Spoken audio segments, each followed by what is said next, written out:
కానీ ఇలాంటి కూరలు చేసేటప్పుడు బాగా ఇంకా చాలా ఎక్కువగా గుర్తొస్తూనే ఉంటుందన్నమాట. మా అమ్మ కూడా బీరకాయ కూర అంటే చాలా ఇష్టం అనమాట. రోజు చేసేది కాకుండా ఇలా ఒకసారి కొంచెం కొత్తగా చేసేవాళ్ళనుకోండి, పిల్లలు కూడా తినేవాళ్ళు ఇంట్రెస్ట్ గా తింటారు. హలో అండి, అందరికీ నమస్తే.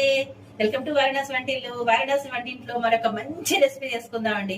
మా వారికి ఇష్టమైన బీరకాయ అంటే ప్రాణం. వెళ్ళారంటే బీరకాయలు తేకుండా రారు బజార్కి.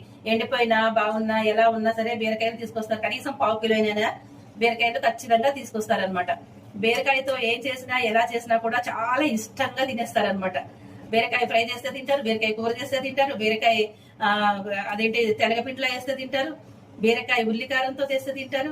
ఈ రోజు బీరకాయ ఉల్లికారం చేసుకుందామండి. చాలా రోజులైంది చేసి, చాలా చాలా బాగుంటుంది. అంటే కొంచెం టైం దొరికింది అనమాట ఇవాళ నాకు. అందుకని కాస్త బీరకాయ ఉల్లికారం పెట్టి చేసుకుందాం అని చెప్పి అనిపించింది. అందుకని నేను ఎలా చేస్తున్నానో మీకు కూడా చూపించాలనిపించింది. స్కిప్ చేయకుండా ఫుల్ వీడియో చూసేయండి.